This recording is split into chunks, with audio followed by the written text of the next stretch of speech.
Yeah. Okay, so we are live, Harlem Emergency Network, Bob Ponce and Carol Johnson. Carol, how are you today? I'm doing really well, Bob. Mm-hmm. Dealing with it the way it needs to be dealt with. I'm in Mm-hmm. good spirits, spiritually, mentally, emotionally. A lot Mm-hmm. of suffering. I've faced a lot of suffering. A lot of friends have lost upwards of 30 people that I know, 30, Mm-hmm. 40 years, 60 years. Mm-hmm. Um, but mentally, I'm doing okay. That- Mentally, physically, I'm doing okay.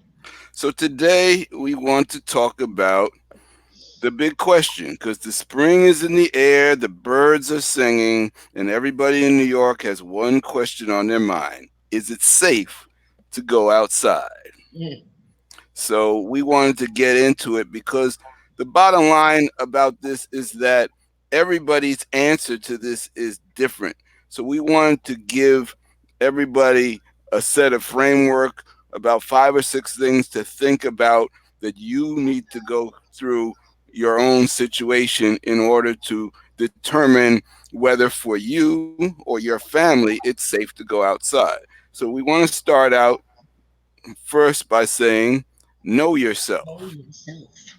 Yeah, I mean, you need to know yourself in general, but in particular, when we say know yourself, you need to know based on your age, based on your health profile, if you have chronic um, um, illnesses, if you have autoimmune diseases, or simply if you're over the age of 60, you need to think about these things as factors and slow your roll a little bit. If you don't have to be out, you shouldn't be in a rush to be out until we have more definitive evidence about the safety of our city. And we're going to get into those things later, but you need to start out with you. What you are doing personally may be different than what everybody does. You remember, your grandmother might have said, if so and so is going to jump off the bridge, are you going to jump off too? And of course, the answer is no. So, if so and so wants to play out in the park in Central Park and not wear a mask and think that everything's okay, do you want to do that too? Well, you may be tempted because it looks so fun, but the simple fact is that the way this virus works is nothing about that situation to say that it's safe. So let's start out by knowing yourself and knowing what your risk tolerance is for exposing yourself to this virus, and you need to start there. Does that make sense, Carol? Absolutely. Mm-hmm. You know, and thinking about the people that you're around. Sooner or later, you're going home. Mm-hmm. Mm-hmm. So the mask and the protections that we're told to use, it's not even for our protection. I protect you, you protect me. Mm-hmm. And I have to take that same thought. It should start at home. Yes. That Yeah. while I'm running this street, I need to worry about what I'm bringing back to my grandmother, my children, my wife, my girlfriend, my boyfriend, my husband, whomever you live with. You need to be cognizant of those facts. Maybe that might change your mind and stay home unless you essentially need to go out. Yeah. The next factor we suggest, know your area. And so by know your area, we mean what's going on specifically in your neighborhood um, in terms of this virus. And we're going to help you to find that information because we're going to show you the map. And so, while we have been primarily putting our information together for people in Harlem and the Bronx, but this information applies to anywhere in the city. So what you are seeing right here now is a map, and this map is a map of where the so-called hot spots are, where the highest levels of concentration according to the data that the city has in the city. And so, simply put, um, if your area is in deep purple, you're in deep doo doo, plain and simple. So, we can look at this map and we can see in Harlem, let's see. Um, okay, it looks like there's been some changes.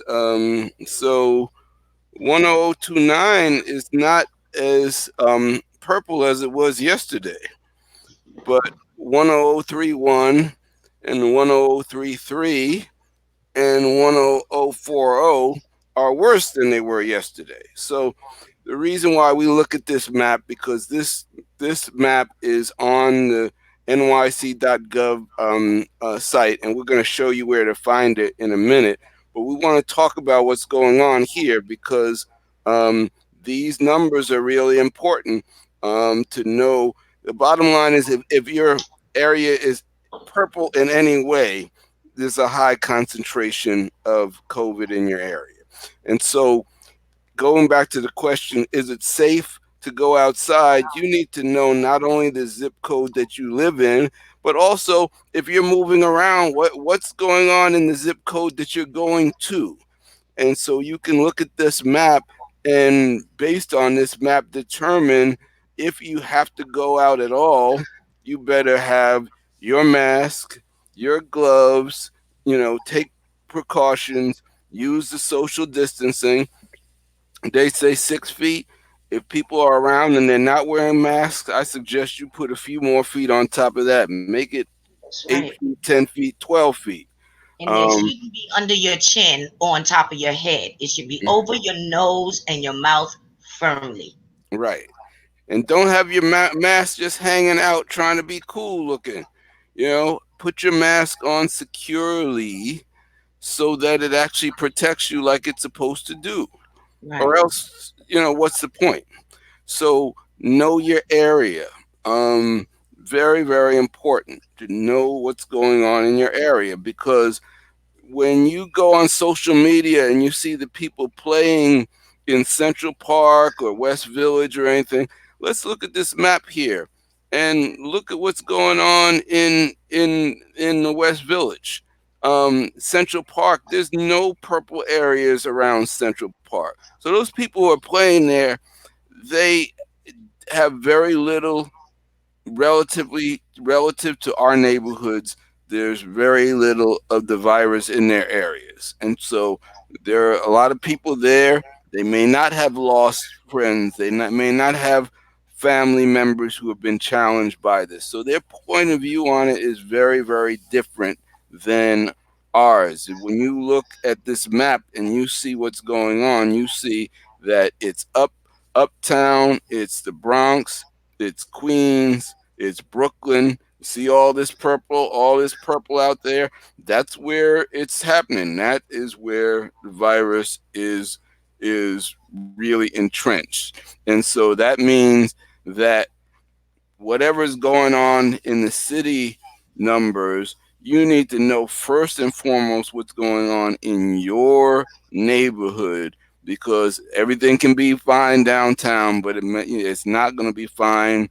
It may not be fine next door. So that is why we say know your area.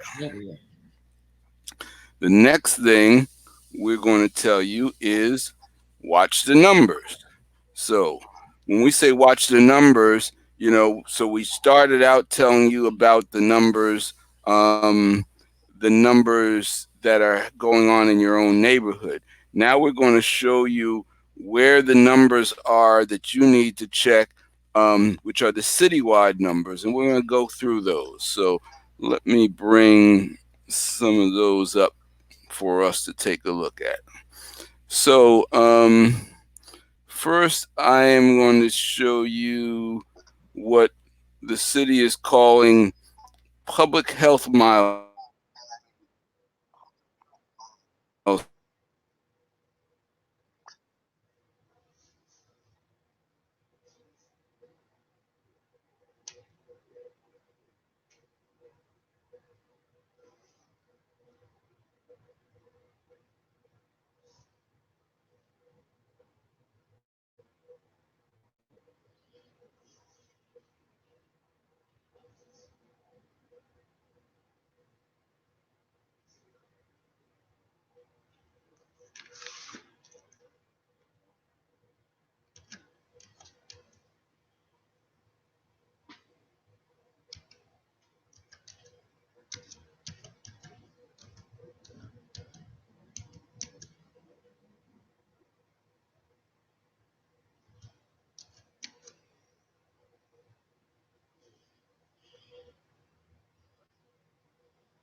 All right, I'm back.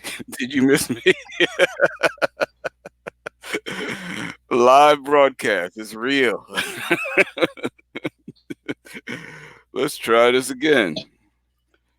Oh, and thank you, Denise Gatewood Ali. Yes, I was frozen, but I'm back. I'm unthawed. So we appreciate you checking in on us. So let's see. What I was trying to do was show you the public health milestones. We're going to try it one more time. Keep your fingers crossed.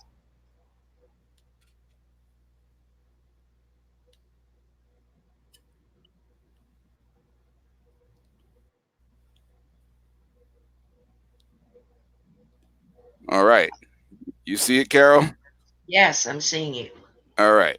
So let's talk about what these are. So the city came up with three milestones to determine when social distancing restrictions will be lifted for people who are not at high risk for serious complications of COVID 19. So these three milestones are markers that they want to see us go through with each of them at least a 10-day period where they're below a certain number. The first one is hospital admissions.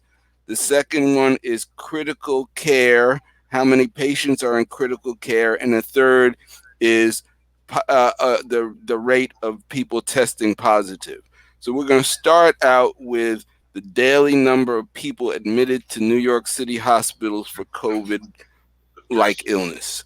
And if you can see this chart here, the number that they want to see is they want us to be below 200 new people a day being admitted to the hospitals. Now, to give you a perspective on this, at the peak, which was probably around April 6th, we were getting like 1,400 new people a day, and that number has gone steadily down since then.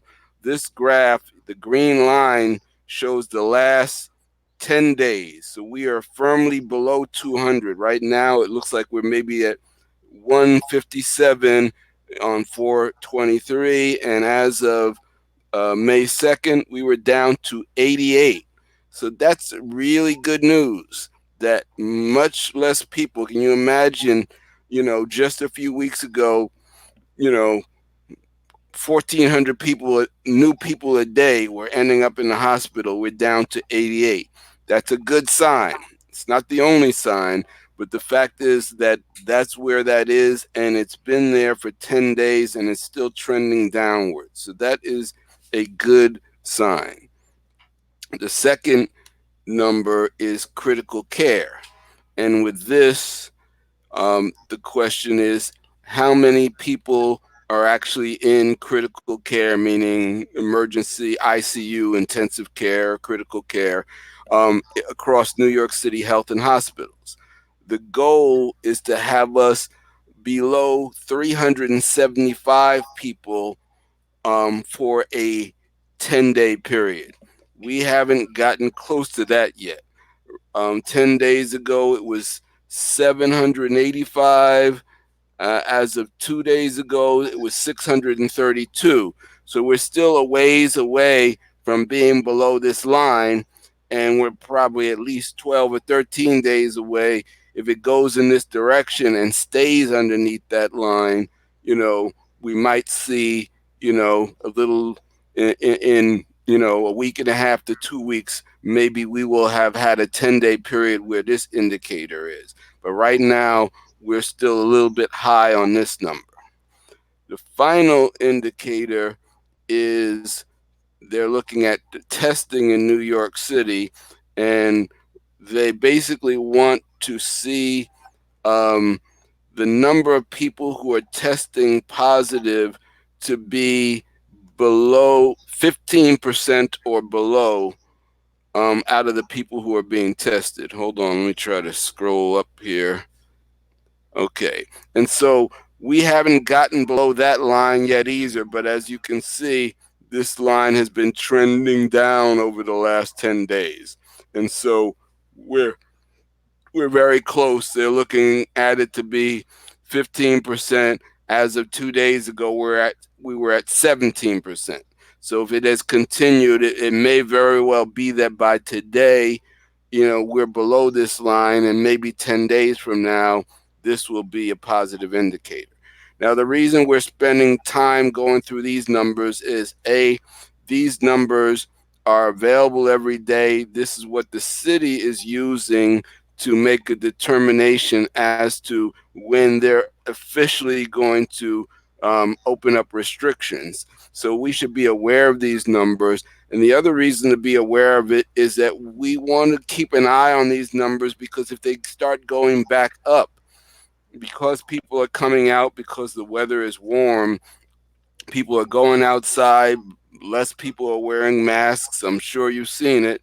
And, we want to try to impress upon people that the virus didn't just up and leave town because the numbers went down. So we have to be concerned and keep our eye on these numbers and make sure that they don't spike. And that's also one of the reasons why they're looking for 10-day periods, because as we know, with COVID-19, you really don't know what it's doing for about 10 days to 2 weeks. That's when it shows its presence, and then obviously it can be very, very quick in what it does. And so we are keeping an eye on these numbers in order to make sure that we know what's going on.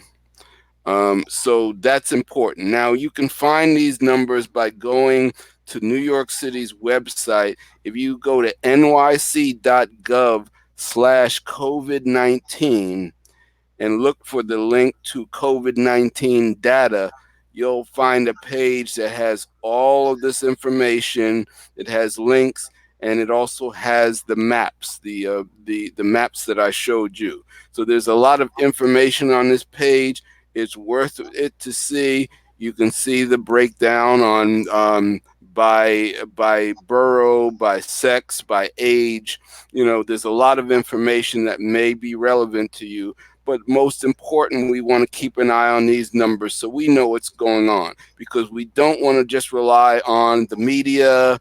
The media sensationalizes things, and they may focus on one thing versus the other. And so if we look at the numbers, we can know for sure. We don't have to wait for an announcement. If those numbers that have been going down, if they start going back up again, that's a problem. But we can see it ourselves, and we don't have to wait for somebody else to tell us.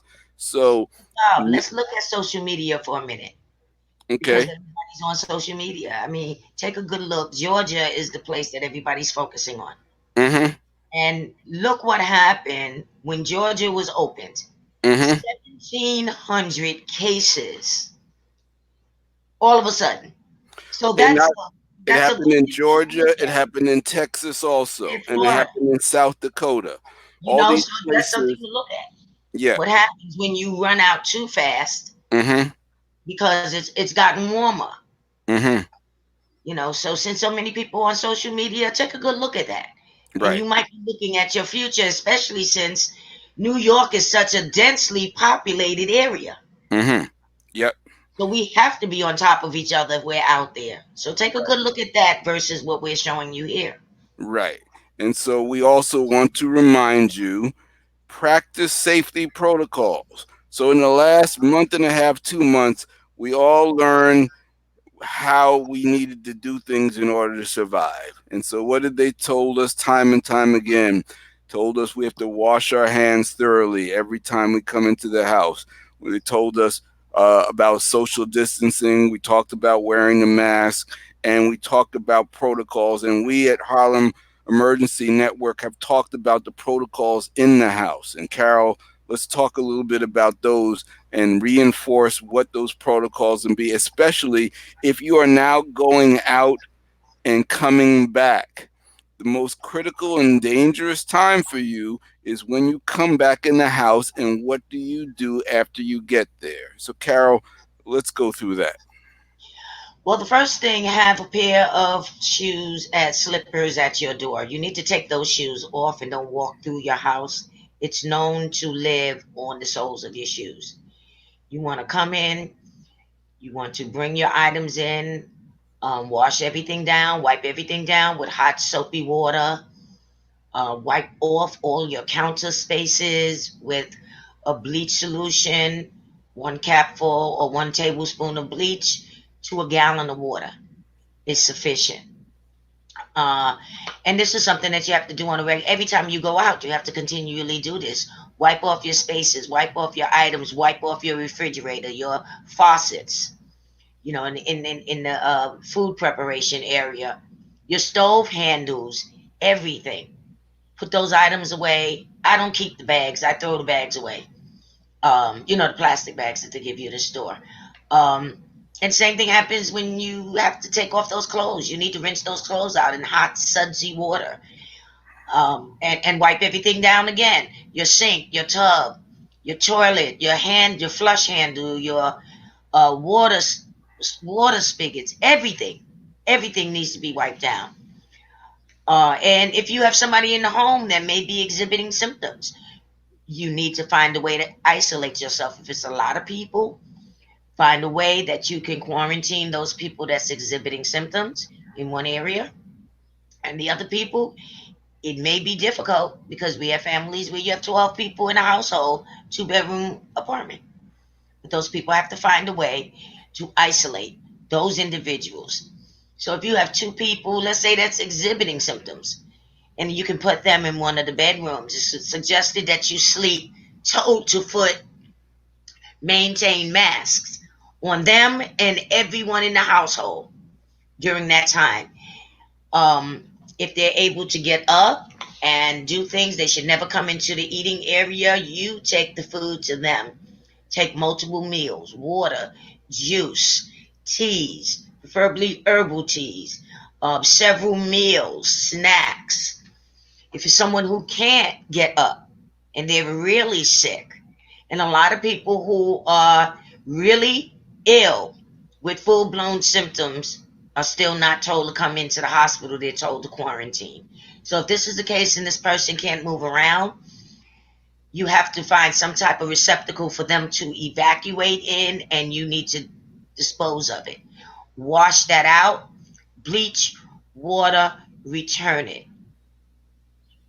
You know, um, and watch your children, because if there is someone who's exhibiting symptoms and they can move around the house, they may be using the bathroom in the middle of the night. So that means every time you go to the restroom, you need to wipe that area down. If you have Lysol, spray the house on a regular basis. But anytime you have children in the house, make sure you go into that bathroom first, clean that bathroom before you allow your child to use it. It's good information. So it's just, a lot of what we're preaching is simple common sense, but common sense is not as common as it used to be. So we want to just remind people that these are the things that you want to do, um, in order to get through this. And, most of us are getting through this one way or the other. And we've all lost people, but we've all also seen situations where we've seen people come through. And we've seen situations where, because of the advice that we're given, people have been able to survive and thrive through this.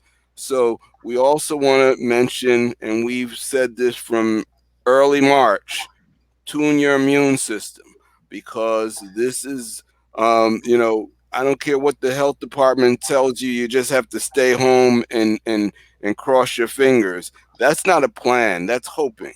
We want you to have a plan, and the plan is, the stronger your immune system is, the better you have an opportunity that, if all the things that we talked about and this little virus has a chance to work its way through and get into your body is very well capable of dealing with the virus, when your immune system is working properly. And so we want you to use, nutrients to keep your immune system working at tip top condition. There are a number of things. We can't go into all of the things you can do for health, but we can give you a few simple ones. And the simple ones that are highly available: vitamin C, which you can get in supplements or you can get it through food; vitamin D, which you can also get through food, or you can get it from the sun. And I want to make mention about that. If you are going out, it's not all bad going out, because vitamin D you get from being in the sunlight. So if you're going out, make sure you stay in the sun. Our bodies need that vitamin D, but that vitamin D will help protect you against infection. These are known facts, they are documented, evidence based studies on all this. So it's not, some people try to poo poo vitamins. Don't listen to them. Take vitamin B, take vitamin C, take zinc. Zinc is very, very important, because when zinc is in your cells, it helps prevent the virus from replicating. If the virus doesn't replicate, it never gets to the point where you need to call 911. So these are things you can do. There are more. You can see some of the other videos that we've had online if you want us to get in more in depth. All of these nutrients can be found in foods, so you can eat your way to more health, and you need to be healthier in general anyway, but right now in particular it's important to tune your immune system. um, and the final thing we want to uh, basically urge you to do is stay ready. So what do we mean by stay ready? So everybody is breathing kind of a sigh of relief that we're not where we were a month ago. And it looks like over the next month, things are going to ease up. Maybe businesses will open up on a limited basis. People will come out of their houses, and we're trying to get back to something like what it was. And I don't want to use the word the new normal, because realistically, I think it's going to be a long time before we find something that is normal relative to where things were, in February. But what we want you to do is keep your readiness mindset. So people are, mid last month, you couldn't find masks. Now there are people who are giving masks away. They want people to have masks. If somebody's giving masks, take those masks. If you need them now, use them. If not, store them. Why? Because this virus can reoccur at any time. And so you learned a bunch of practices over the last few weeks that have helped you survive now. Don't just throw them out the window. Keep the readiness mindset. Make sure you've got food in the house, because it's all the other things that you had to do besides protect yourself from the virus. Did you have enough food in the house? Did you have the right types of food in the house? Do you have water in your house? Do you have your medicines? Do you have all the things that you need, so that if you had to stay in the house an extended period of time? A lot of us had to scramble around and get those things. Some of us were already prepared. Whether you were or you weren't, now you can have that state of thinking about being ready and staying prepared. We want you to stay ready, because regardless of what happens with the virus, we're going through a period of uncertainty. We have the economic uncertainty that's come out of all this. It's going to require you to be healthy, be adaptable, be vigilant, and look out for yourself and your family. So we want you to keep that readiness mindset. Stay prepared. Don't be scared. Be prepared.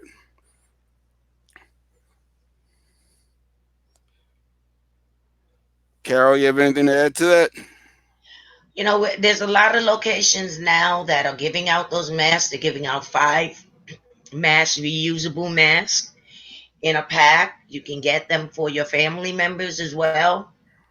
Um, they're reusable. Each mask can be washed 15 times. So that's at least 75 days of wearing. They'll be giving Mm-hmm. them around local different areas. So if you just go to your website, go to the NYC, Mm-hmm. you can So find I think that's about all we're going to do. I want to thank everybody who tuned in. Um, we want to remind people that we started out with the question: is it safe to go outside? And again, we did not come to answer that question for you. We wanted to give you the information to come to that decision for yourself. And remember that information changes at any time. So just keep the readiness mindset. Be careful, be cautious. Continue to practice the things that you learn. Wear the mask, do the social distancing, watch for yourself when you come into your house. Practice those protocols. It's very, very important because there's no point in wearing a mask if you bring it home and there's something on it and you take it and you infect yourself. All you did was bring it in. You didn't protect yourself at all. And you didn't protect your family. So we know that, we all want the same thing. We want to live through this thing. We want to be able to live our lives comfortably and move forward as individuals, as families, and as communities.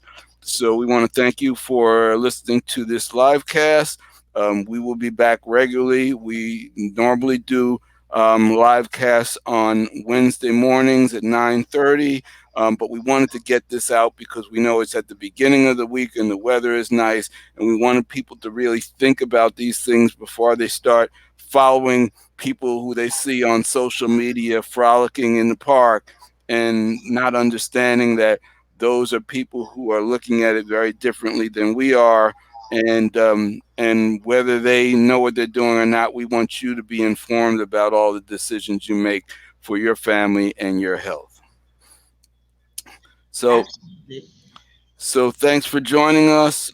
This has been Bob Ponce and Carol Johnson for Harlem Emergency Network. Take care. Be safe. Be safe.